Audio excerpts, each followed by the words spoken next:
Cuando se trató de mis propias vivencias, lo viví en silencio mucho tiempo. Hablar de la primera vez que viví una violencia sexual fue cuando tenía unos 6, 7 años más o menos.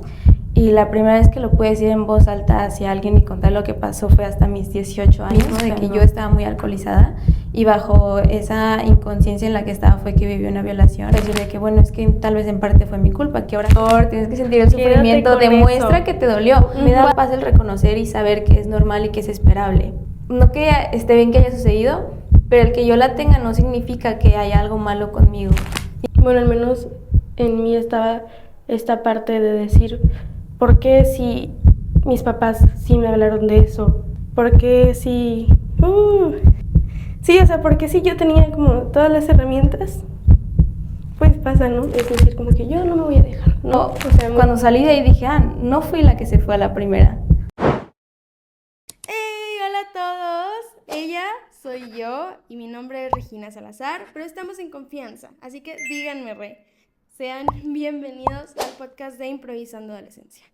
Es un espacio seguro donde busco resolver todas, en serio, todas las dudas que tengamos los adolescentes sobre nuestra etapa. Y oigan papás, yo sé que ustedes también tienen muchas dudas. Este espacio también es para ustedes. Y aquí la pena, las dudas y preocupaciones se van, porque busco traer invitados que sean especialistas en la adolescencia. Y lo mejor es que todos somos o fuimos adolescentes, así que somos especialistas. Donde tú, no importa que seas psicólogo, astronauta, doctor, influencer, cantante adolescente, puedes sumar e inspirar y ayudar a muchos adolescentes más. Y la verdad es que espero poder formar parte de esas personas que te inspiran y ayudan, así que no olvides suscribirte y seguirme en todas mis redes sociales. Disfruta muchísimo de este episodio. ¿Qué tan dispuesto estás a escuchar lo incómodo cuando lo incómodo es lo que alguien vivió o vive en silencio? Lo pregunto porque hay historias que duelen, pero también hay historias que sanan. Hoy nuevamente estamos frente a un episodio que no es fácil, que no tiene un tema fácil, pero es muy necesario y muy importante. Escúchenlo bien porque lo que vamos a hablar el día de hoy no va desde el morbo, no va desde la estadística, sino desde la voz de alguien que ha sobrevivido, resistido y transformado ese dolor en fuerza. Hoy tengo conmigo a alguien a quien admiro muchísimo. Ella es activista, ella es investigadora, estudiante de doble titulación en el TEC de Monterrey. Es una mujer que ha hecho de su historia una herramienta de lucha, conciencia y transformación. Participó en una TED Talk que dejó sin palabras a muchos, incluyéndome a mí. Y el día de hoy está aquí para hablar con nosotros desde la verdad y la valentía. Les presento a Lila Turrubiates. Bienvenida, Lila, muchas gracias por estar aquí. Muchas gracias por tenerme, la verdad. Pues bueno, como siempre, antes de comenzar, les recuerdo que todos nuestros invitados compartirán su experiencia, conocimiento e ideas sin la finalidad de educar. Haremos charlas de confianza como entre amigos, sin juzgar a nadie y respetando las ideas de todos. Este podcast siempre buscará que su contenido sea sano y atractivo de escuchar. Lo que aprendan o tomen para sus vidas será responsabilidad y éxito de todos ustedes. Mi especialidad es ser adolescente igual que ustedes y los invito a que conmigo improvisemos juntos nuestra adolescencia. Y bueno, Lila, yo ya te presenté desde mi perspectiva, desde mi punto de vista, creo que muy formal también, pero ¿tú cómo te presentarías? Desde tu historia y desde tu lucha, ¿cómo te definirías tú? Gracias. Pues la verdad es que soy una mujer muy normal. Tengo una familia de 4, crecí en un ambiente común, normal, como cualquier mexicana. Bueno, no como cualquier mexicana, pero me ha gustado siempre mucho el baile, el arte como hobby. Académicamente la ciencia siempre me ha gustado. Okay. Siempre creí que mi camino iba a ser la ingeniería, porque me gustaba mucho, pero ya más adelante y aprendiendo un poco más de la vida real fue que entré al campo de las ciencias sociales. Ok. Desde antes he traído el activismo, desde que era muy pequeña era como que algo que me nacía en distintas trincheras, Ujú. pero nunca lo consideré como un camino profesional hasta que ya estaba un poquito más grande, ya que entré a la carrera y me di cuenta que podía hacer algo con lo que sentía y con mis ideales. Y bueno, fue como descubrí mi pasión.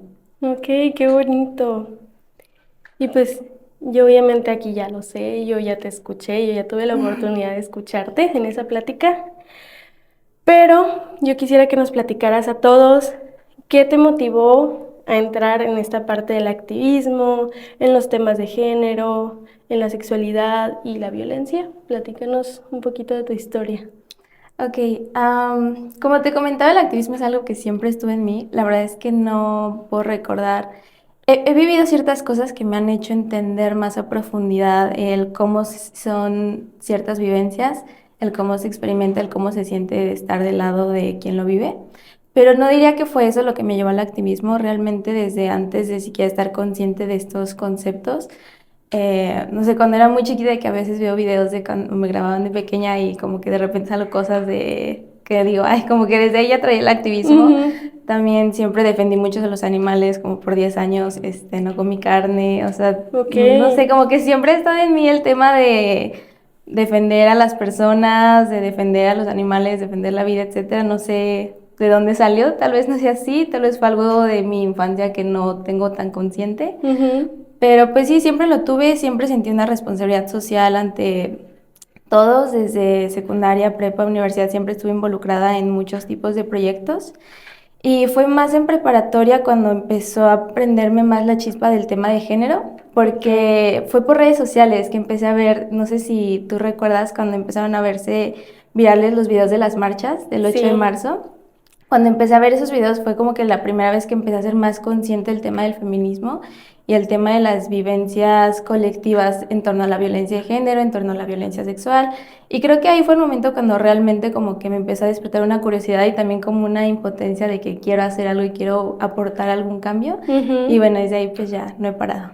Ok. Y pues también sabemos que, así como tú lo dices, con todas estas cosas de las marchas y demás, pues no es nada fácil hablar de violencia. Pero sin embargo, tú decidiste hacerlo también.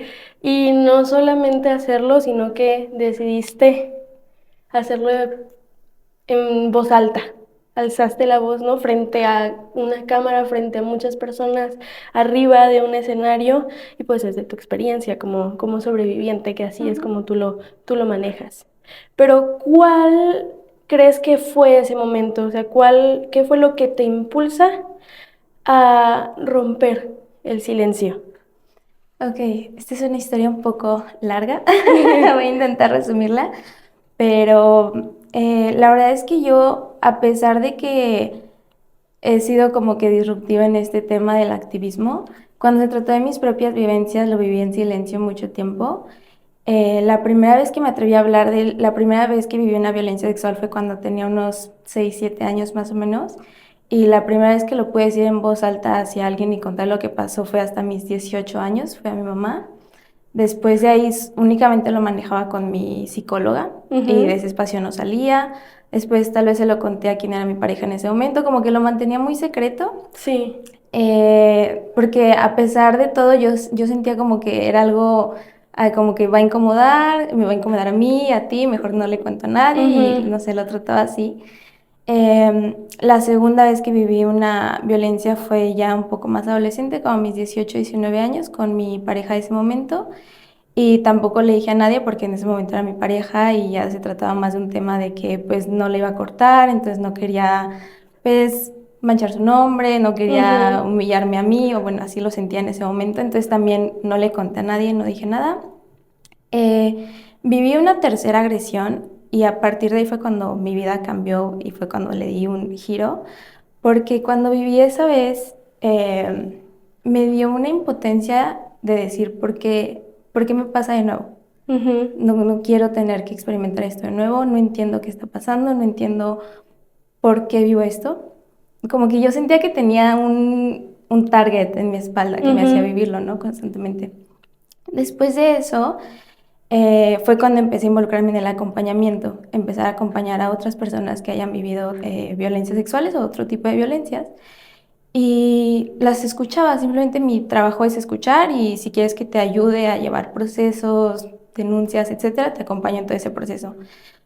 Pero al escuchar a las otras personas, a mí me daba una necesidad de decir, es que yo también quiero contar lo mío, porque la única persona a la que le contaba realmente era mi psicóloga, mi terapeuta, y a nadie más, si acaso una, mi mejor amiga y ya. Y ya. Pero me daba una necesidad como de que quiero contarlo, pero una impotencia de no sé a quién decirle, no sé cómo decirlo, y también la vergüenza, la culpa, etcétera.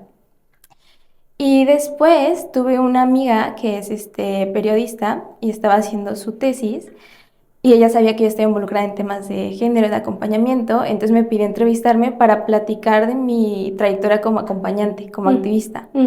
Pero su tesis era para contar historias de mujeres y mujeres universitarias en específico que hayan vivido algún tipo de violencia.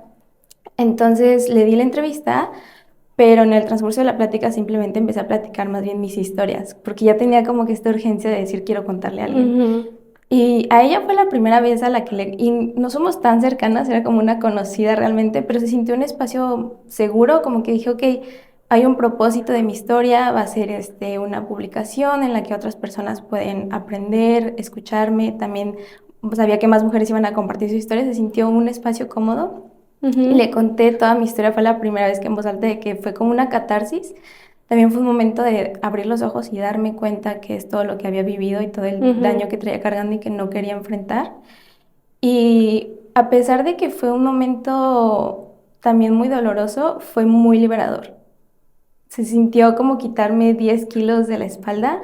Fue como que respiré por primera vez. Y aparte dije, quiero volver a hacerlo. Quiero hacerlo otra vez porque eso se siente muy bien. Se siente muy bien poder sacar eso que llevas cargando por tantos años. Y lo más importante fue que me escuchó y no sentí que me juzgara, no sentí que se incomodara. Entonces fue como que, ok, hay personas que están dispuestas a escuchar y hay personas que están dispuestas a escuchar y hacer algo con esto, aprender o construir algo que va más allá. O sea, que mi propósito de mi historia no es solo ser escuchada, que con eso sería suficiente, pero sentí bien el saber que el propósito también podía ir más allá de eso. Y bueno, a partir de ahí pues me empezaron a llegar simplemente más oportunidades para hablar de eso y tomé cada una de esas. Oye, qué padre cómo se transformó todo, ¿no? Y es que yo siento que justamente al hacer todo esto, al planearlo, pues estaba yo platicando. Entonces, yo creo que nuestra educación es como muy mocha. O sea, nuestros papás no nos platican todo lo que incluye esta parte de sexualidad, o sea, como todavía sigue siendo en este tiempo muy, muy tabú. O sea, es algo, y nosotros hablábamos y decíamos, pero ¿por qué te tiene que dar pena a ti? O sea, ¿por qué tú tienes que vivir escondido y por qué se tiene esa creencia de que a ti es a la que te tiene que dar vergüenza, ¿no? Yo te voy a platicar, ¿puedo platicarlo, producción? Yo te voy a platicar, yo normalmente lo que hago es que, pues como muchos, yo sé que nos da un poquito de vergüenza hacerlo como cara a cara, porque somos adolescentes. Les pido que me lo manden por correo, que me lo manden por Instagram y ellos deciden si hacerlo anónimo o no. Este caso es anónimo. Es de una chica que es conocida, ella no es de aquí, ella no es mexicana, ella es conocida pues allá en su país, ¿verdad? Pero esto le pasa justamente en la adolescencia. Le sucede que, pues bueno, ella estaba estudiando en el extranjero, ella estaba en otro país que no conocía, sin sus papás, sin nadie que la pudiera sin una figura de autoridad, vaya. Entonces, pues se nos hace fácil. Ella se fue a una fiesta con sus amigos y dentro de esa fiesta ella iba con un amigo en específico, pero ese amigo también, bueno, ellos tomaron. Entonces ya también los dos estaban muy mal. Ese amigo le pide a otra persona que acababa de conocer en la fiesta que si puede llevar a su amiga a su casa. El chavo le dice que sí, súper amable, pero llega el momento de subirse pues sí, al coche y le da algo que la deja inconsciente.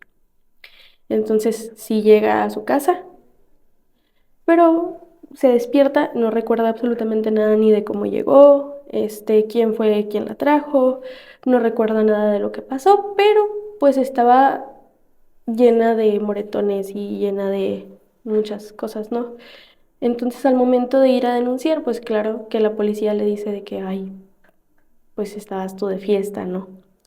Afortunadamente ella tenía cámaras en su casa que pudieron como, mm, pues de alguna manera verificar que había llegado totalmente inconsciente. Ella para esto tenía unos 16, 17 años. Ujú. Entonces ella vivía sola, ella no tenía a sus papás, le sucede esto y luego ella después dice, ok, bueno, y yo trato de volver a mi vida y volver, me animé a ir a otra fiesta. Obviamente dice que ya jamás volvió a tomar nunca más en la vida, que porque a pesar de que ella sabe ahora que no fue su culpa, pues de alguna manera siente que sí se vulnerabilizó un poquito más al haber tomado, ¿verdad? Entonces ella ya no volvió a tocar una sola gota de alcohol, pero al momento de verla en la fiesta, sus personas conocidas y las demás personas empezaron a decir, ¿pero por qué ella está de fiesta? Si ella debería estar sufriendo en su casa, si ella debería estar bien avergonzada por lo que le acaba de pasar, ¿qué hace en una fiesta que no aprendió? Entonces yo quiero saber tú de eso, ¿qué opinas de esa mentalidad que tenemos? Claro, ahí es donde entra el concepto de la víctima perfecta, que es algo con lo que justamente ahorita he estado como que investigando mucho y trabajando mucho, porque creo que es donde cometemos el peor error como sociedad, que creamos esta cajita que dice de que, ok, tú eres víctima si estabas vulnerable, si no te defendiste, o si eres víctima si no tomaste, ¿no? Ujú, Si tú hiciste algo, si tú te vestiste de cierta forma, si tú te dedicas a cierta cosa, ¿no? Por ejemplo, las trabajadoras sexuales viven muchas agresiones y no se les toma como violencia porque pues tú te dedicas a su eso. trabajo, A las sí. personas que hemos, porque mi situación de cuando viví en mi adolescencia también fue lo mismo, de que yo estaba muy alcoholizada y bajo esa inconsciencia en la que estaba fue que viví una violación. Yo incluso también sentí esa culpa de decir de que, bueno, es que tal vez en parte fue mi culpa, que ahora claramente sé que no lo es, Ujú, pero tenemos esta carga social de decir de que, ¿qué define que eres una víctima buena o eres una víctima mala? ujú, Y ha habido muchos casos en los que, me acuerdo de uno que fue muy mediático, igual de una chava que fue violada mientras estaba alcoholizada y de que a los días ya estaba de fiesta, en la playa, etcétera, y es que, entonces realmente no le pasó nada. Porque si te pasó algo, entonces tienes que destruir tu vida, parar tu vida y ujú, estar sufriendo, cuando realmente no. O sea, todas las personas tenemos maneras muy diferentes de llevar el duelo o de llevar nuestro proceso. Tal vez para ella fue muy sanador el poder ir a una fiesta de nuevo y demostrarse a sí misma que, ok, sí puedo socializar, sí puedo tener mundo. O sea, porque nosotros mismos como sociedad enseñamos a que si viviste una violencia, si eres víctima, enciérrate, ujú. a pausa tu vida y tú no tienes derecho a verte afuera, A verte feliz. a verte feliz. Claro, tienes que sentir el dolor, tienes que sentir el Quédate sufrimiento, con demuestra que eso. te dolió. Cuando Ujú, te puede estar doliendo demasiado por dentro y por fuera, solo quieres sonreír, porque tal vez eso es lo que te quita el dolor. Tal vez salir a la fiesta y ver a tus amigos es lo que te está sanando ese dolor, y estar en tu casa acostada llorando es lo que te está pues, apagando, ¿no? ujú, Entonces, creo que es una cosa muy, muy importante, tanto reconocer que no hay víctimas perfectas como que no hay tampoco monstruos agresores, que ese sería otro tema. Pero hablando de este tema de las víctimas perfectas, sí es muy importante que desde nosotros mismos empecemos a deconstruir esos sesgos que tenemos hacia qué hace que una víctima sea buena y qué hace que una víctima sea mala, ujú. porque eso es justo lo que nos encierra en esta espiral de silencio del decir, tengo culpa porque yo hice algo que provocara esto, entonces yo no soy la víctima que merece hablar o que merece ser atendida. Cuando por el simple hecho de haber vivido una violencia, tienes el derecho a ser atendida, tienes el derecho a ser escuchada y tienes el derecho a sentir el dolor que sientas y a tú procesarlo como tú quieras y como se sienta correcto para ti. Ujú. Y a ver, me surgió una duda, platícame esta Mm. parte del agresor, del monstruo agresor, no sé, no me acuerdo cómo lo, Sí, cómo sí. lo planteaste. Creo que también, y es muy entendible porque tenemos mucho dolor internalizado por este tipo de situaciones generan dolor tanto a las personas que lo viven como a nuestra comunidad, porque pues la violencia siempre salpica. Digo, por ejemplo, yo he vivido una violencia, pero el que mi mamá sepa que la viví también le duele demasiado a ella, ¿no? Entonces hay un dolor colectivo hacia las violencias, hablando específicamente ahorita de violencias sexuales, porque puede ser un tema muy amplio. Pero hay un dolor muy fuerte colectivo y hacia dónde lo canalizamos, a castiguemos a quien agredió. Vamos de que este dolor que sentimos nosotros vamos a pasárselo a quien lo causó, ¿no? O a quien se siente que lo causó. Pero es un tema muy complejo porque cuando queremos combatir la violencia, cuando queremos combatir este tipo de situaciones, es complejo el decir cómo voy a combatir violencia con más violencia, ¿no? Sí. Es como de que, ¿cómo voy a reparar mi dolor esperando que la otra persona duela más que yo? Y otra vez lo digo con mucho cuidado porque entiendo la posición de estar en ese, o sea, entiendo esa posición porque yo también lo he sentido. O sea, yo sí he sentido el de que quiero que mi dolor lo sienta él o lo sienta ella como yo lo sentí. Pero al final del día, creo que realmente lo que deberíamos de hacer es poner en el centro del proceso a la víctima, a su daño y a su dolor, y enfocarnos en cómo reparar ese daño, en cómo reparar ese dolor, más que en cómo castigo a quien lo ejerció, ¿no? Y del otro lado, ¿de qué sirve poner un castigo o poner un dolor del lado de quien agredió si no hay un proceso transformador, si no hay un proceso en el que esta persona pueda aprender?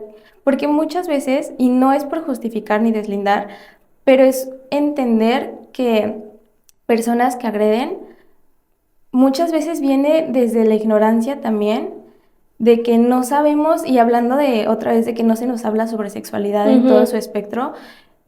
Yo no escuché la palabra consentimiento hasta que era mayor de edad, hasta muy recientemente.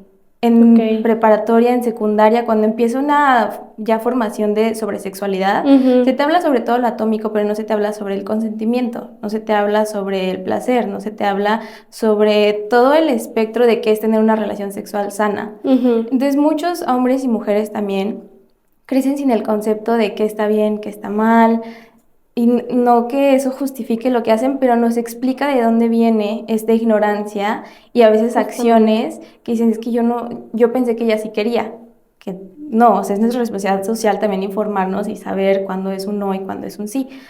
Pero desde entender esa ignorancia y ese vacío que hay en nuestra pedagogía sobre la sexualidad, es entonces importante también entender que cuando alguien agrede, también deberíamos llevar un proceso transformativo en el que se le enseñe que lo que hizo estuvo mal, por qué estuvo mal, pueda visualizar el dolor de la otra persona y a partir de ahí transformarse para no volver a ingerir en ese tipo de violencias, en ese tipo de actitudes, actividades.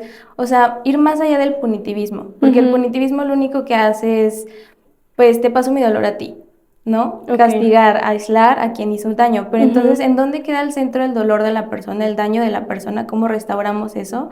Muchas veces, tal vez el que la otra persona te dé un castigo te hace sentir bien en ese momento, pero más allá de eso, ¿cómo reparas, cómo restauras el daño que tú sufriste? ¿No? Sí. Entonces, eso es a lo que me refiero con que tampoco hay monstruos agresores. Para atacar el tema de la violencia hay que reconocer la humanidad que hay también detrás de las personas que agreden. Y creo que eso es súper importante, o sea, lo que tú acabas de comentar. Y es que también yo pensaba, justamente como tú, esta parte de decir, muchas también, los que lo pasaron, dicen como, o sea, sí, ahorita está en la cárcel, pero saliendo, ¿qué va a pasar? Y saliendo, a quienes más no va a poder como volverlo a hacer. Y entra esta parte de educación sexual donde hablas de que, bueno, es que si yo siento placer, pues la otra persona también. Entonces, es justamente como tú dices, no justifica, pero explica el por qué pasan ese tipo de situaciones. Sí, claro, y es muy importante entender, comprender ambos lados, o sea, la complejidad de lo que sucede de ambas partes, porque, y otra vez es entendible cómo el dolor o el enojo hacia estas situaciones nos ciega hacia ver a la otra persona y queremos simplemente, ya no te quiero ver, de que estás excluido de la sociedad y te vas a la cárcel, ¿no? Pero justamente, ¿qué sucede en la cárcel? Realmente no es un sistema en el que se busque transformar vidas, en el que se busque una reinserción desde un aprendizaje. Es un castigo, es un decir de que pasas un muy mal rato aquí, vives más violencia, aprendes más sobre violencia y luego sales y realmente no hubo un cambio, no hubo algo que prometa que no haya una reincidencia. Por lo otro lado, la víctima, si no se hizo un proceso para poder restaurar el daño, entonces la víctima solo va a estar tranquila mientras la otra persona tiene su castigo. Y cuando ese periodo se termine, ¿qué sucede? Claro, ¿qué sucede del otro lado?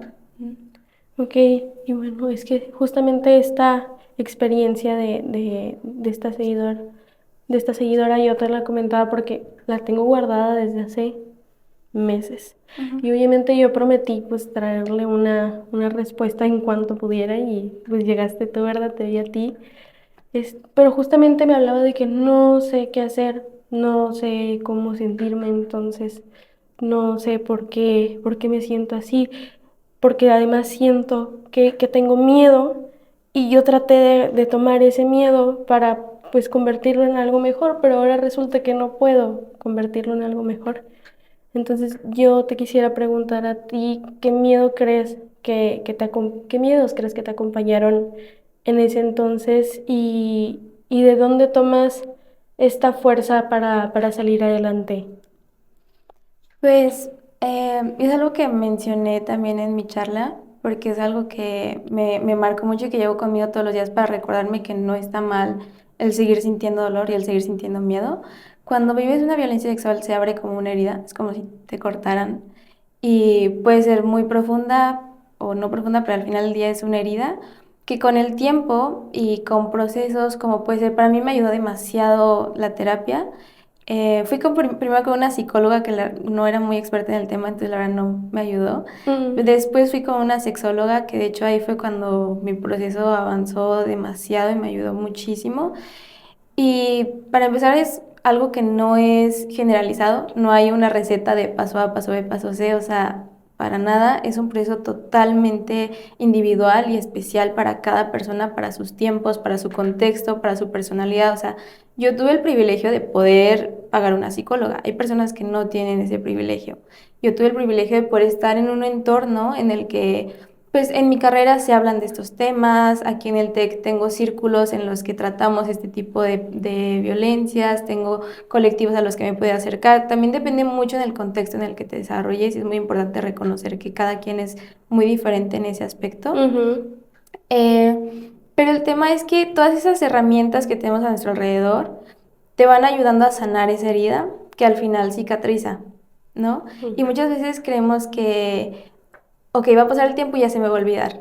Y ujú, no es así, es ese tipo de violencia que siempre te va a acompañar desde distintas formas, o sea, para mí se ha ido transformando mucho a lo largo de los años, o sea, he pasado por el enojo, por la vergüenza, por la culpa, por la aceptación, por etcétera, y también es muy fluido, o sea, así como puedo estar ya muy en paz con eso, hay días en los que estoy muy enojada y hay días en los que todavía me duele, ¿no? Pero me da paz el reconocer y saber que es normal y que es esperable, que es una herida que tengo, que es una cicatriz que quedó en mí y que está bien que esté ahí, porque no que esté bien que haya sucedido, pero el que yo la tenga no significa que haya algo malo conmigo, sino que pasó algo que yo no quería que pasara, pero ya que está ahí, tengo las herramientas y el simple hecho de seguir un día a día y despertarte y hacer tu día o simplemente despertar y ya, es más que suficiente con decir, ok, lo estoy sobreviviendo a mis tiempos, a mi proceso, a mis pasos, con las herramientas con las que tengo, lo estoy pasando. ujú, Y yo te digo, o sea, ahorita que estoy en una posición en la que puedo hablar de eso públicamente, en lo que he decidido construir algo con esto, y aún así sigo sintiendo miedo, aún así sigue habiendo momentos en los que siento dolor, sigue habiendo momentos en los que si algo me revive el trauma, me paralizo, lloro, o sea, es algo muy humano que a pesar de que me siento fuerte al respecto, me siento ya más en paz con esto. Sigue habiendo momentos de mucho dolor, sigue habiendo momentos de miedo, el trauma sigue ahí y no se va a ir porque fue algo que ya sucedió, ¿no? ujú. Pero es simplemente el aceptar que con el tiempo las cosas se van transformando y con la decisión de seguir mi vida día a día, las cosas van a ir sanando porque simplemente con la resiliencia de seguir existiendo ya estás resistiendo. Ok, wow. ¿Y cómo es que tú, o sea, quisiera que me platicaras un poquito más de tu proceso emocional, más que nada, de contar tu historia en una TED Talk? O sea, es grandísimo eso, es Ujú. increíble. Bueno, como te platicaba, La primera vez que conté así como tal todo lo que había vivido en voz alta y alguien que no fuera mi psicóloga fue en esta publicación de mi amiga. Ujú. Y yo sentí una desesperación, como que ya quiero que salga, que alguien la lea, ¿no? Después aprendí que pues no es algo que salga de un día a otro, o sea, hasta ahorita la sigue trabajando y no ha sido publicada públicamente, me compartió el draft Wow. y sí, y el leerlo, pero lo leí y el tema es que ella lo redactó con sus palabras, o sea, me hizo la entrevista oral y después ella lo redactó, ¿no? Ajá. Entonces, leerlo, por un lado se sintió bien, el decir, ok, mi historia está ahí afuera, alguien más aparte de ella y sus profesores que revisaron la tesis, alguien más lo sabe, pero me daba un sentimiento de decir de que, ay, pero yo cambiaría esta frase por esto, cambiaría estas Ujú. palabras. Y entonces dije, quiero contarlo en mis palabras, en mis propias palabras. Yo sentía como que esta urgencia. Y no sé, siempre he tenido la muy buena suerte de que las oportunidades me llegan. Entonces, poquito tiempo después, creo que como siquiera unas semanas más o menos, me llegó una invitación para hablar en una ponencia que iba a ser para directivos del TEC y era justo como para hablar sobre el tema de mi proyecto de la red de acompañamiento. Y me invitaron de que danos una ponencia de unos 10 minutos, habla de lo que tú quieras, pero explícanos por qué este tema es importante, ¿no? Y yo de inmediato pensé en contar mi historia, porque ya tenía esta urgencia de contarla, ya tenía esta urgencia de hacer algo con ella y porque para mí la red es importante porque desde mi vivencia entiendo la necesidad de tener una red de acompañamiento para las personas que viven esto, ¿no? Ujú. Entonces fui a esa conferencia, conté mi historia y nuevamente me encontré en una sala de personas que no me juzgó, me encontré en una sala de personas que me vieron con mucho respeto, con admiración y que me hicieron saber que había servido para algo, ¿no? Que el que yo haya contado eso había funcionado y que tenía un propósito y que pues había funcionado mi pitch, ¿no? Al final del día. Ujú. Pero después de que terminé, me volvió a surgir esto de que "Ay, quiero hacerlo de nuevo y yo quiero volver a contarlo. Meses después vi la convocatoria para TED Talk. Sabía que tenía que participar y contar mi historia. La verdad me dio mucho miedo. O sea, la convocatoria estuvo abierta como por un mes. Ok. El último día, así de que a las 11 de la noche dije, ok, sí voy a participar.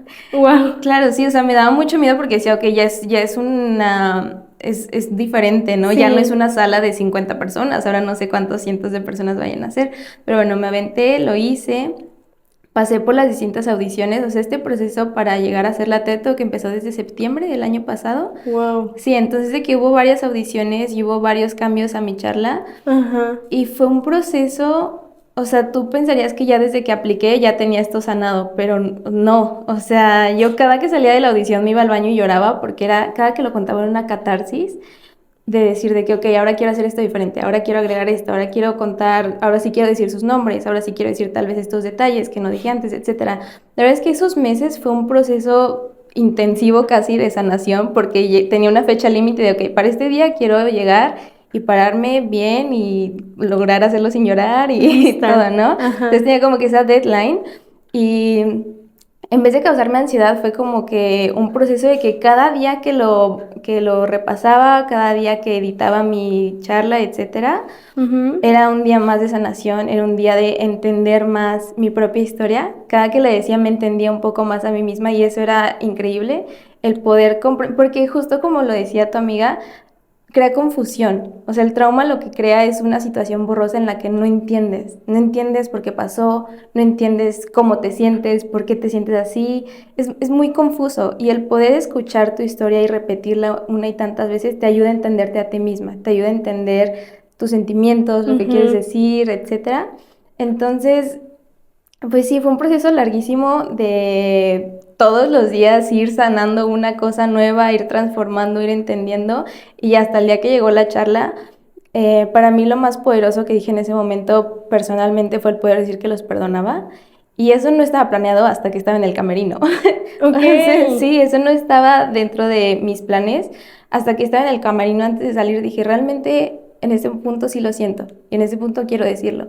Entonces, sí, fue algo que se construyó día a día hasta que llegó la mera presentación. Y pues qué bonita terapia. Creo que no se imagina uno todo lo que hay detrás de una plática y pues sí, una plática pues, con estos temas y todo esto. Y yo dije de que, wow, o sea, ella lo tiene súper bien digerido, o sea, qué fortaleza pararte ahí y no llorar, o sea, así como tú dijiste que te ibas. Y yo creo que es esta parte que no ves. Y a mí me encanta esa parte que tú tienes de activismo, de investigación. Y pues has trabajado también, como tú lo decías, con jóvenes que han sufrido, o bueno, que han pasado por violencia dentro de una institución. Y yo te quería decir, mira, yo soy estudiante del Tec Milenio, entonces no sé si tú te enteraste de lo que pasó, fue un caso súper mediático, se hizo súper viral, pero dejando muy de lado eso, que creo que es lo menos importante, pues fue un caso muy delicado, o sea, fue un caso de una posible agresión hacia un alumno, pero el cómo lo tomó la gente, pues es que se habló demasiado como si fuera un caso aislado. Y pues aclaro que para nada estoy minimizando lo que pasó, nunca voy a hacer eso, pero yo quisiera preguntarte a ti que si realmente esto que sucedió es un caso aislado o simplemente pues nosotros los adolescentes no nos atrevemos a denunciarlo la mayoría de las veces y pasa mucho más de lo que se piensa que pasa dentro de una institución. Para nada es un caso aislado. Hablando objetivamente, hay reportes públicos sobre cuántos casos de violencia sexual tanto hay en el TEC como en TEC Milenio. Están en Google, los puedes encontrar. Entonces ahí se pueden ver cifras que más de uno sí hay en México y en cada campus, ¿no? Y otro tema es lo que decías, no simplemente son las denuncias, todas aquellas personas que no denuncian o que aún no pueden contar lo que vivieron por X o Ujú. Y razón. No se trata de que porque un caso sí se hizo viral y tiene su importancia y tiene su contexto, los demás casos no existan. Existen todos los demás casos. Y creo que el hecho de que se haya hecho tan fuerte ese movimiento por Rudy y que se haya hecho tan viral y haya mucha indignación es porque también venían cargando todo esto de que, oye, hay otros tantos casos que ignoran, que no se han tratado, que no han tenido resolución, que no, todas las personas que no han podido denunciar ese momento fue su momento para denunciar. Aunque sea por alguien más, tiene una cierta fuerza el decir de que, bueno, te apoyo a ti, pero de cierta manera también me estoy apoyando a mí, Ayudando a ¿no? mí. Sí, claro. Entonces, no es un caso aislado ni en Tec Milenio, ni en el Tec, ni en cualquier universidad. Digo, tristemente entre jóvenes, pues pasa demasiado entre universitarios y personas de preparatoria. Pasa muchísimo porque hay muchos factores, como por ejemplo en las fiestas es muy fácil que alguien pueda aprovecharse, que alguien se Ujú. sobrepase, porque hay todavía mucha ignorancia sobre sexualidad, sobre consentimiento, que otra vez no lo justifica, pero es una explicación de por qué hay este tipo de comportamientos entre los jóvenes. Entonces, sí.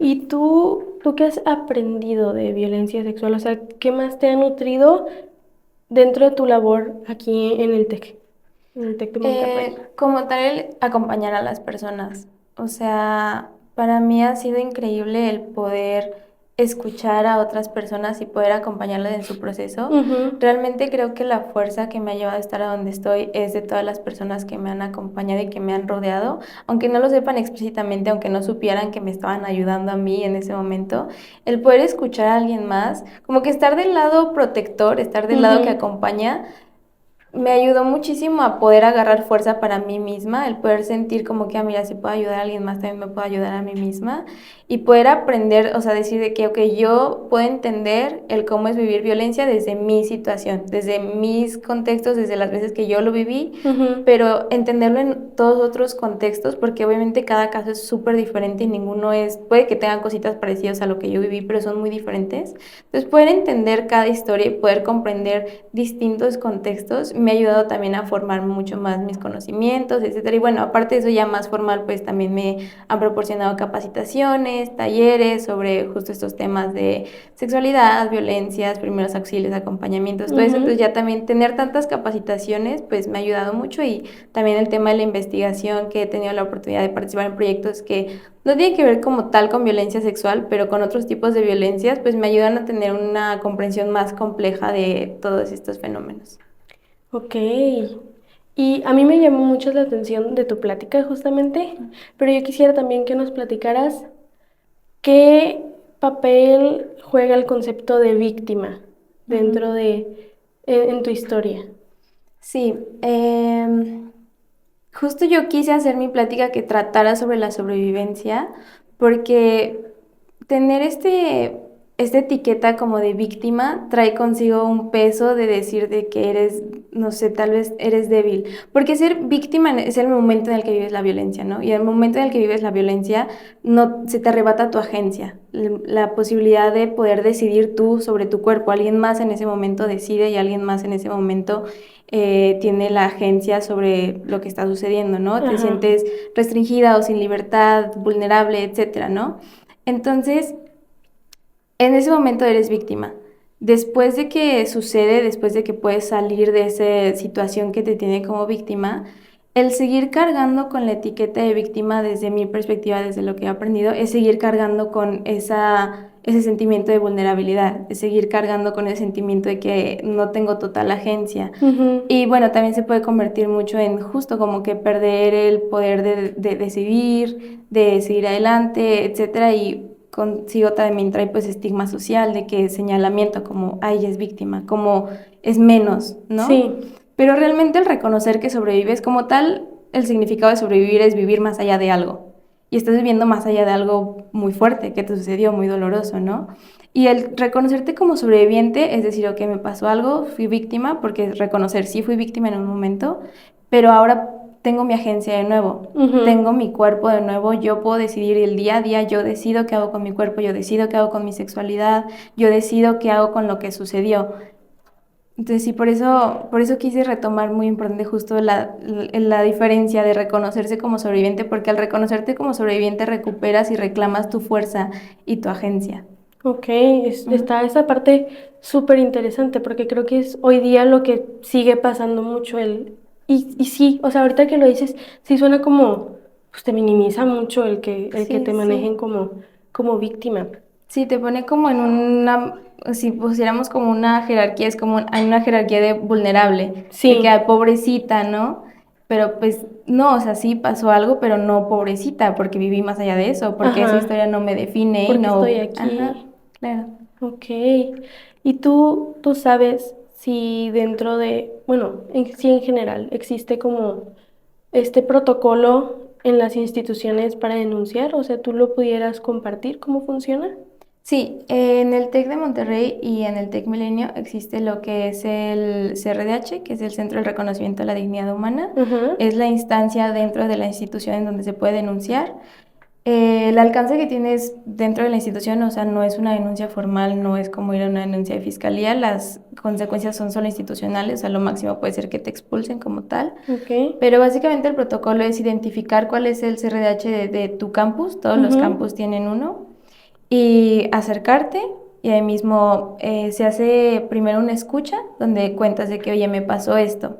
Y hay distintas categorías, ¿no? Porque los únicos temas que se tratan son violencia de género y faltas a la dignidad humana, o sea, que tienen que ver con personas de la comunidad LGBT, con diversidades, etcétera. Discriminación, por ejemplo, también entra dentro del protocolo. Si es un tema de que dos compañeros que se pelearon, pues no entra dentro del CRDH. Ok. Entonces se hace una escucha de qué es lo que sucedió, se clasifica si entra en violencia de género o violencia hacia la diversidad, etcétera.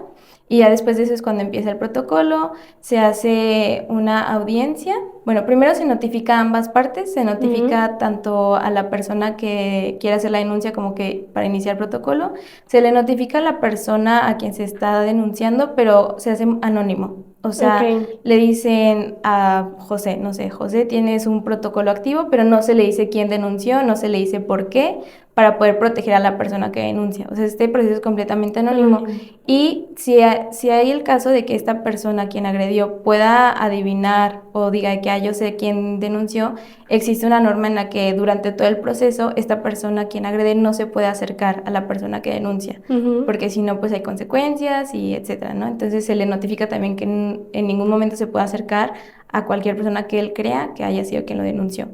Y todo el proceso se lleva por separado, o sea, en ningún momento se enfrentan a quien agredió y a quien denuncia, cada quien lleva su proceso. Ambas personas tienen la oportunidad durante la audiencia, es el periodo en el que se les permite presentar como evidencias, se les permite llevar testigos o personas que sepan lo que sucedió, etcétera. Todo eso se recopila en videos, en documentos, el tipo de evidencia que sea, y después eso se manda a un comité. Cada campus tiene también un comité que se conforma de una persona experta en violencia de género, dos personas de LIFE, no recuerdo cuáles son los otros cargos de las personas, pero son como 5 personas del TEC que llevan todos capacitaciones sobre temas de género. Okay. Y ese es el comité que finalmente decide con todo qué es lo que se va a aplicar, qué tipo de sanción se va a aplicar.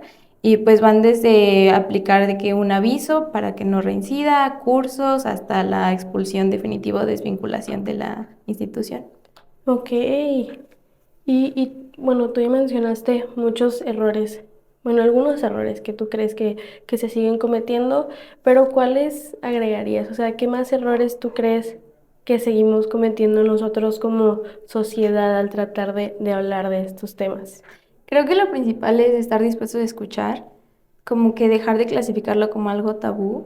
Ujú. O sea, viene un poco desde que la sexualidad como tal es tabú, es como que de eso es privado, eso no es público, pero también desde el dolor de este tipo de violencia, es decir, es que, ay, no quiero escuchar eso, como que ay, es algo muy delicado, Ajá. cuando realmente deberíamos de poder decir, háblalo abiertamente, poder crear espacios en los que sea seguro y normalizado. Creo que es importante normalizar la violencia, no naturalizar, no en el hecho de decir de que está bien que pase, normalizar en el hecho de que sucede. O sea, reconocer Ujú. que pasa en el día a día, que pasa desde muchos distintos tipos de Ámbitos, violencias, sí. pero normalizar el que existe. Existe y por lo tanto deberíamos de poder escuchar de eso, poder hablar de eso abiertamente, reconocer que existe, reconocer que hay personas en nuestro contexto que seguramente lo han vivido y no han podido hablar de eso. Y Ujú. desde ahí, pues, informarnos que para mí el proceso de acompañamiento no es fácil, pero cualquier persona debería tener la responsabilidad social de aprender los simples, sencillos pasos de escuchar, validar y preguntar qué es lo que necesitas. Porque muchas veces Ujú. lo que yo creo que es un error es que, y a mí me pasó muchas veces también, en el tiempo en el que todavía no me atreví a hablarlo tan abiertamente, me lo hacía también porque en parte algunas veces que lo conté, la Ujú. persona que lo recibía decía las cosas incorrectas. Y, y entiendo porque hay una ignorancia de qué hacer en estos casos, pero también eso es lo que te encierra, decir de que, ay, no, o Sí. sea, no quiero volver a sentir eso, ¿no? O sea, muchas veces me pasó, bueno, no muchas veces, pero, o sea, sí me pasó como que yo contaba lo que me pasaba de que, ay, no sé, viví un abuso, y en vez de acompañar, en vez de acuerpar, era como de, ¿pero qué te pasó? Pero a ver, te hizo esto, o sea, como un morbo de querer saber más. Sí. Cuando, ajá, o sea, es un tema sexual, entonces genera el morbo para ciertas personas de, a ver, pero ¿qué pasó específicamente? Cuando eso no es necesario. Si una persona te está diciendo, viví algo que me dolió, ok, cuéntame hasta donde tú quieras, te escucho, que es donde entra la parte de escuchar. Yo solo escucho lo que me vas a decir, no tengo por qué preguntar más allá si no necesito saber. Que es diferente con niños, porque pues en ese caso como que tienes que tener un contexto como adulto, pero con cuidado, ¿no? Sí. Hasta donde es necesario. Pero ya como adultos, si te están contando lo que vivieron, no necesitas saber todos los detalles, necesitas saber que la persona que te está contando algo vivió algo que le duele y que quiere que tú le escuches. Ok, después de escuchar, validar, es decir, ok, entiendo cómo te sientes, es válido que te sientas enojado, triste o lo que tú quieras, como tú te sientas, es válido. Y después de eso decir qué necesitas, porque ahí es donde ya entra la individualidad de cada persona, no sé, Ujú. alguien que pueda llegar y decir, la verdad solo quería sacarlo de mí y ya, y quiero que ahí se quede, ah, ok, está bien. O alguien que diga, no, la verdad es que sí quiero denunciar, pero no sé cómo. Ah, ok, si yo no sé cómo, pues lo investigamos juntas. O si sí, Ujú. pues te digo qué herramientas. No, pues quiero que me acompañes porque me da miedo caminar a mi casa. Ah, ok, si puedo, pues lo hago. Ahí es donde ya entra de que, ¿qué puedo hacer por ti? O sea, ponernos en los pies del otro, sentir empatía. Al servicio también un Sí, poco. ajá, claro, claro. Y no ponernos en el centro, porque creo que esos errores de decir de que, no sé, la verdad cuando le conté a mi mamá la primera vez, que yo entiendo porque ella no sabía cómo reaccionar al tema, pero no reaccionó de la mejor manera, porque era como que hubo unos cuestionamientos también, pero cuando sucede ese tipo de situaciones es porque la persona que escucha se pone al centro. O sea, agarras Ujú. protagonismo. Cuando en ese momento, cuando alguien te está contando algo, tú no eres el protagonista. La persona que te está contando, ella está al centro de su dolor, su daño está al centro y entonces tú dices, ¿qué hago con esto? ¿Qué puedo apoyar? Si ella está pidiendo o él está pidiendo de mi apoyo, ¿qué es lo que yo puedo hacer dentro de mis Ujú. posibilidades, ¿no? O Ujú. también esta pregunta de, ¿estás segura? Sí, claro, y ahí es donde estás invalidando. Sí. Por eso digo que suenan sencillos los pasos, pero es como escuchar, validar, y preguntar qué necesitas. Y la validación es creerle, es decir, ok, sí, lo que te pasó te creo, porque no tengo por qué no creerte, no tengo por qué preguntarte si sucedió o no, si me estás contando qué pasó, pasó. Yo no soy el juez para juzgar si esto es cierto o es falso, me estás teniendo la confianza de contarme. Así es. Y pues yo creo que también para entender todo esto es muy importante la parte que tú hablas de sanar, de construir, ¿no? Pero ¿cuál crees tú que fue ese momento en el que decidiste que tenías que sanar para volver a vivir?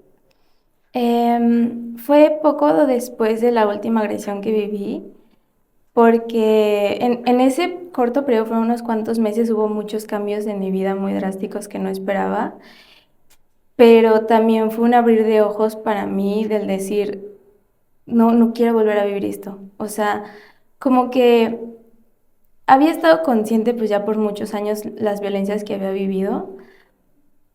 Sabía que había pasado, pero ahorita sé que no me había atrevido a desempacar ese dolor y a desempacar ese daño. Sabía que lo había vivido y lo tenía ahí y me causaba dolor y me causaba daño, pero no me atrevía a verlo tal cual, verlo de frente, ¿no? A pesar de que lo llevaba en terapia, fue hasta después de esa ocasión cuando dije, realmente estoy harta de esto, no quiero volver a vivirlo. Y yo sé que no depende de mí no volver a vivirlo, pero lo que está en mí, lo que está en mi responsabilidad, quiero poder sentirme libre, quiero poder sentirme libre de miedos, quiero poder sentirme fuerte, quiero poder sentirme, ajá. Entonces fue después de eso que dije, no sé cómo lo voy a hacer, no sé cómo va a suceder, pero fue una catarsis de decir de que no quiero volver a vivir esto. Y también de decir, está tanto a mi alrededor que ya no quiero tenerlo en mi vida desde este rol. O sea, yo creo que ya no necesito más de esto, ya no quiero volver a vivirlo. Fue un hartazgo, la verdad, fue de mucho dolor. Y en ese momento cuando me atreví a poder desempacar mi dolor y a poder a verlo de frente y ver los daños y ir punto por punto, porque pues en el proceso de escribir las charlas y de escribir simplemente lo que me había pasado, el poder ver en tercera persona en palabras cosa por cosa que sucedió, o sea, y esto no tiene que ser algo público, no tiene que ser algo de que se lo voy a contar en una conferencia, puede ser algo muy personal que me ayuda en muchas cosas, el decir, escribirlo, simplemente anotarlo o en un cuaderno o en un documento, pero el poder tú ver las cosas de que desde fuera es poder reconocerte a ti mismo, ok, sí pasó, sí viví esto, sí siento esto y es válido y está bien. Y a partir de ahí decir, ok, esto pasó, ¿qué quiero que pase de hoy en adelante? Y a partir de ahí tomar las herramientas que tengas y poder decidir seguir adelante. Sí, con lo que está en tu alcance, ¿verdad? Sí, y también quiero decir algo que creo que es muy importante. No estamos obligadas a construir algo bueno a partir de lo que pasó. O sea, el que yo haya decidido tomar esta situación y convertirlo en algo más y utilizarlo como herramienta para mi camino profesional y académico, esa es mi decisión y es mi camino, pero nunca le voy a decir a una persona que vive violencia, transforma esto en algo bonito, porque no estamos obligadas a hacer eso, ni siquiera estamos obligadas a perdonar. O sea, como una persona que decidió perdonar a quienes me agredieron, que decidió decirlo en voz alta, a cualquier otra persona que le diga, no le voy a decir nunca que tiene que perdonar, porque no es algo que tengas que hacer. No es algo que digamos, tienes que tomar esta situación fea y convertirlo en algo bonito, o construir algo padre a partir de eso. El simple hecho de haber vivido algo que te hizo daño y sobrevivirlo con eso es más que suficiente. Pero pues ya cada quien que decida hacer con eso, totalmente válido. Lo que pues, ella quiere hacer de eso, ¿verdad? ¿Y tú cómo crees que ha sido esa parte de tu proceso, o sea, tu camino hacia la sanación? Ahí es donde tú crees que entra tu parte del perdón, que fue en este momento donde ese fue como tu proceso, más que nada esta parte de decir en el camerino de, sí, ya me nace perdonar a estas personas. Pues no diría, es que no hay como un momento en el que diga, ah, ya lo sané. O sea, es algo que se construye a lo largo de mucho tiempo y que sigo sanando en mi día a día. Cada que puedo hablar de eso de nuevo, cada que estoy en mi casa sola y lo reflexiono, o cada que voy a terapia y lo vuelvo a hablar, cada día lo estoy sanando de nuevo y no sé si vaya a llegar un día en el que lo sane por completo. Incluso si no llego a hacerlo, está bien, creo que no estoy obligada, ni yo ni ninguna persona que viva alguna violencia, nadie está obligada a sanarlo, no estás obligada a hacer algo o a convertirlo en algo para nada. Para mí fue muchas cosas y el poder decir y decidir de perdonarlos fue algo muy poderoso, pero no diría que eso me sanó como tal. O sea, fue todo lo anterior, fue todo el poder contar con las personas que tenía a mi alrededor, con mis papás que siempre me apoyaron, con mi psicóloga, con mis amigos, todas las personas maestras, Tu red de apoyo. toda mi red de apoyo, ellos, todos los que me ayudaron a recargarme cuando me sentía débil, todo ese contexto me ha ayudado a sanar mi resiliencia propia, mi decisión de poder, de querer sanarlo, de querer seguir adelante Ujú. y el proceso de hacer mis charlas, de poder hablarlo, eso me ayudó a sanarlo y el perdonarlos pues simplemente fue un paso más dentro de ese camino. Ok, ¿y tú qué crees que es más difícil, el perdonar? O bueno, al menos en tu historia, ¿qué crees que es más difícil? ¿El perdonar o aceptar lo que te pasó? Aceptar. Es muy difícil aceptarlo en mi contexto específico porque bueno, es que ha sido diferentes contextos, ¿no? Las 3 veces que Ujú. lo he vivido, pero aceptarlo la segunda vez porque había sido con mi pareja, o sea, con alguien que yo amaba, con alguien que yo respetaba, con alguien que hasta ese punto, hasta la noche en la que sucedió, nunca me había agredido ni violentado. Entonces aceptar que esa persona me había violentado fue muy difícil y me tomó, porque sucedió eso y yo me quedé en esa relación como un año y medio más. O sea, Ok. por todo ese año yo sabía lo que había sucedido físicamente. Técnicamente pues sabía cómo se llamaba, pero no me atrevía realmente a aceptar el me causó dolor, me causó daño, me causó X, Y, Z, ¿no? Y luego la tercera vez fue también muy difícil porque pues ya era más grande, ya tenía todos los conocimientos, ya estaba empezando a hablar sobre temas de género, ya me dedicaba a esto y decir cómo yo, o sea, y eso también creo que es algo muy importante en personas que viven violencia y también, por ejemplo, violencia en pareja, que dices, ¿cómo Ujú. yo, que soy una mujer fuerte, que soy una mujer educada, cómo yo voy a vivir esto? Y Ujú. es muy difícil aceptarlo cuando realmente es como, es que no dependía de mí. No depende de mí vivir una violencia, no depende de mí, mujer fuerte, educada o lo que tú quieras, vivir eso depende de la persona que agrede. Entonces, Ujú. aceptarlo y reconocer de que, ok, en ese momento alguien me vulnerabilizó, alguien me agredió. Eso es más difícil que perdonarlo para mí en ese momento. Sí, y es que justo así como tú lo dices, está, bueno, al menos en mí estaba esta parte de decir, ¿por qué si mis papás sí me hablaron de eso? ¿Por qué si mis papás sí me explicaron qué podía pasar? ¿Por qué si... sí, o sea, ¿por qué si yo tenía como todas las herramientas? Pues pasa, ¿no? Sí, sí, y es muy fácil caer en eso, justo porque entra el tema de la culpa, ¿no? Y Ujú. que es algo que hasta ahorita yo me cuestiono bastante, porque desde que yo era pequeña me sorprende mucho, porque tenía 6 7 años, digo, no me acuerdo específicamente, pero aún teniendo esa edad, yo sentí culpa en ese Ujú. momento. O sea, cuando sucedió, en parte del por qué no le conté a mis papás, era porque dije, es que fue mi culpa, porque ese día usé un vestido en vez de mallas. O sea, Ajá, yo hice que él me hiciera esto. Fue mi culpa porque yo estaba haciendo mucho relajo y por eso me aisló a otro salón. Fue mi culpa. sí. Y cuando estaba grande, igual, ay, fue mi culpa porque yo tomé. Ay, fue mi culpa porque no pude decirle que no. Y siempre recaemos en esto, fue mi culpa, porque en un momento de incertidumbre, en un momento de una situación en la que no esperabas que algo viniera, nuestra mente crea un vacío en el que dice, necesito crear una explicación. Ujú. Y pues muchas veces no puedes ir con la persona que agrede y decirle, ¿por qué me hiciste esto? Ajá. ¿Por qué sucedió esto? Y a veces ni siquiera esa persona te va a poder explicar, ¿no? Entonces la única lógica y paz que encuentra tu cerebro para poder llenar ese vacío es decir, ok, yo me puedo dar mis explicaciones culpándome a mí. Porque Sí. si pongo la responsabilidad de mí, entonces ese vacío de entender por qué sucedió se llena sin saber que nos estamos causando más daño, ¿no? Porque nos estamos poniendo ese dolor en nosotras mismas cuando realmente no es ni nuestra culpa. Pero Ajá. es un mecanismo de defensa, de encontrar cierto sentido en por qué pasó.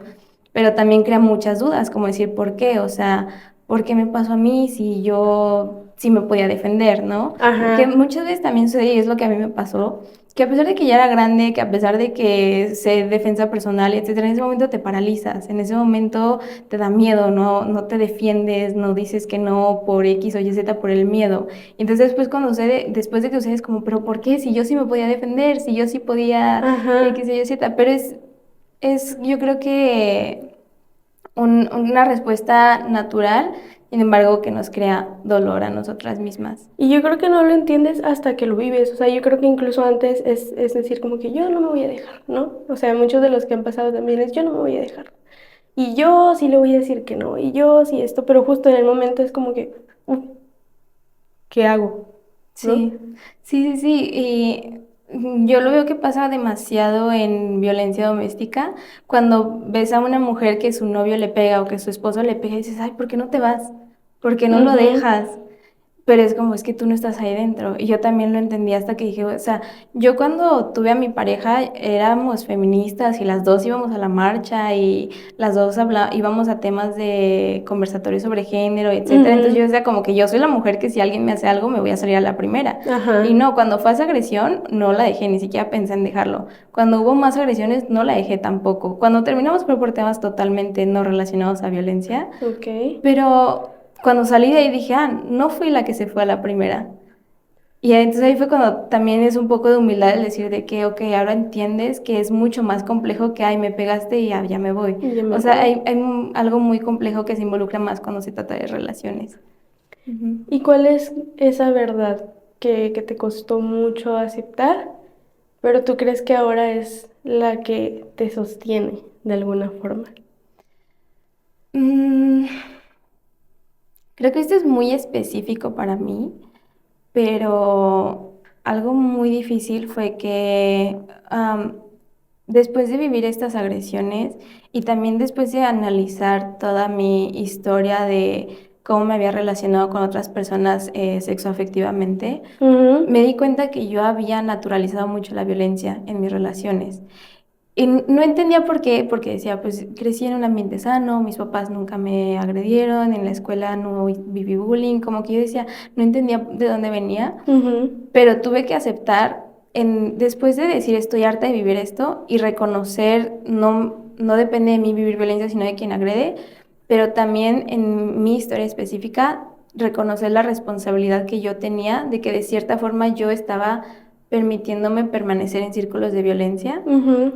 No quisiera decir permitirlos, pero permanecer ahí. Y aunque fueran con personas diferentes, yo había naturalizado mucho la violencia en mis relaciones y reconocer que a pesar de que soy una mujer educada, a pesar de que sé sobre temas, a pesar de que acompaño a otras personas, etcétera, reconocer que yo estaba en ese círculo y que tenía que romperlo.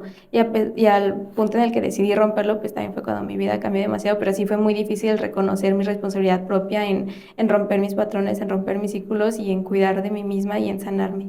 Sí, en la parte de decir, bueno, yo también tengo algo que cambiar, ¿no? Y quiero decir muy específico de mi historia, porque si no volvemos a caer en el de que, ay, o sea, por ejemplo, con tu amiga que dijo de que, ay, ya no volví a tomar porque me siento vulnerable. No quisiera caer en eso porque no se trata de que yo cambiar mi vida para que alguien más no me agreda. Eso es muy, muy específico mío y de mi historia. No quisiera decir que fuera hacia alguien más porque no quiero, o Ujú. sea, no quiero decir como que así todas tenemos responsabilidad en que no nos suceda algo porque no se trata de eso. No se trata de Ujú. hacer ajustes tú en tu vida para que la otra persona no te pueda hacer daño. Sí protegerte, sí cuidar de tu cuerpo, pero vivir tu vida libre y sanamente.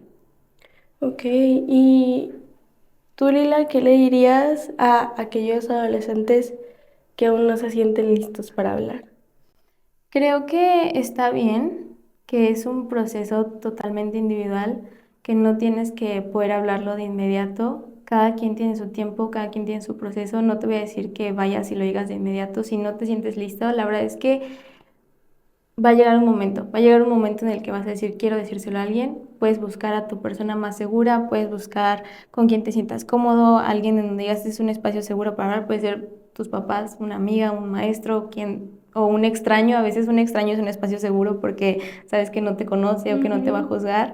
Donde sientes un espacio seguro, eventualmente va a llegar ese momento. Si aún no puedes hablarlo, escríbelo. Esa es una manera de hablarlo sin tener que decirle a alguien más, porque a veces es la parte más difícil de que ver la cara de alguien más y contarle. Ujú. Sí, tú escribirlo, tú reconocerlo, tú decírtelo a ti mismo. O sea, como yo platicaba, para mí todos los días ensayaba mi TED Talk, yo solita en mi cuarto lo decía en voz alta, pero el yo decirlo y escucharme de cierta manera me ayudaba a poder como sentir que le contaba a alguien mi historia. Entonces, cada quien tiene su tiempo, cada quien tiene su periodo y si aún no te atreves, está bien, algún día vas a poder hacerlo. ¿Y cómo me ayudarías a enviarle un mensaje a todos los adolescentes para que se graben en su cabeza que no fue su culpa y que no tienen por qué sentirse avergonzados y que pueden seguir, porque pues tú eres un clarísimo ejemplo de eso. Em, Creo que lo escuchamos demasiado de todos los días y creo que lo primero que alguien te dice cuando le cuentas algo así es que no es tu culpa y es muy difícil internalizarlo, es muy difícil realmente entender, ok, sí, de verdad no fue mi culpa. O sea, a pesar de que lo escuches 1000 veces, va a haber cosas dentro de nosotros que nos hacen sentir como que yo pude haber hecho algo diferente. Y la verdad es que a veces esos pensamientos me llegan todavía como decir de que "Ay, tal vez si hubiera hecho esto diferente no me hubiera pasado". A veces es algo muy natural que llega. eh, pero creo que el tiempo, simplemente el tiempo, el poder hablarlo, el poder hacer una reintrospección y el poder realmente reconocer que no depende de ti el vivir una violencia, sino de quien agrede. Reconocer que si fue una violencia es porque no hubo consentimiento, es porque tú no querías que sucediera. Si tú no querías que sucediera, ¿en qué momento fue tu culpa? ¿No?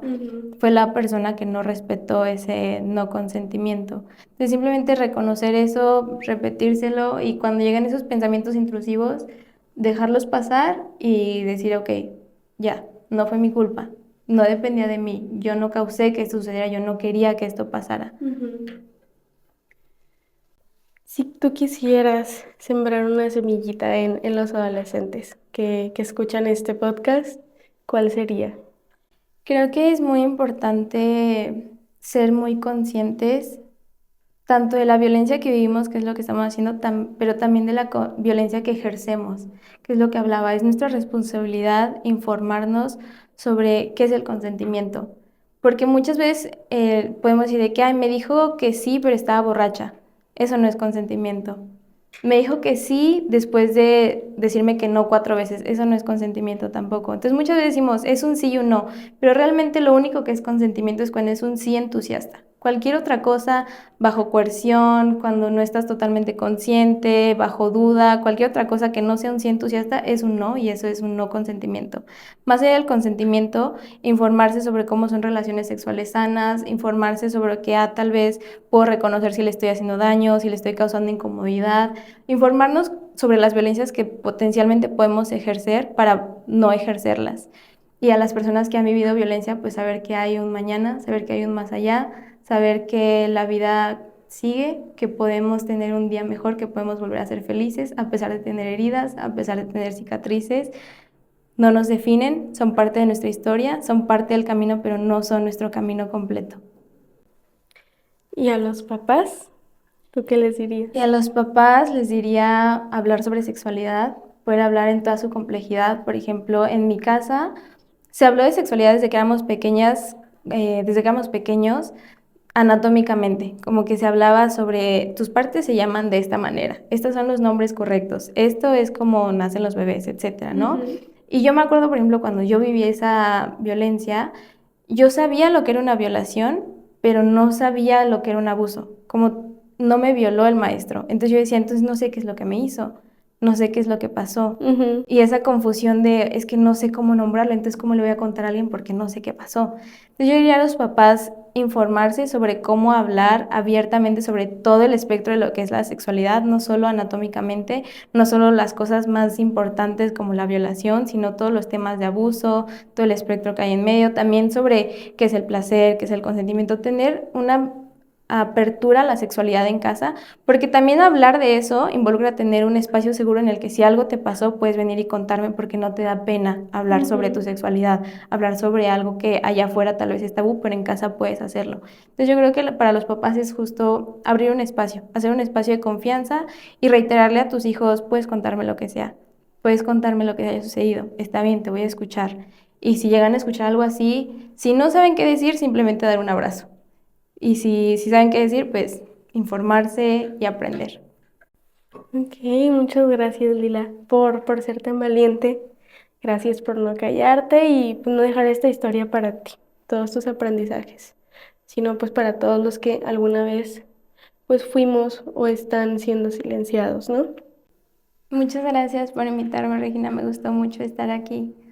Yo quisiera hacer una dinámica contigo que hago con mis invitados. ¿Te gustaría? Ok.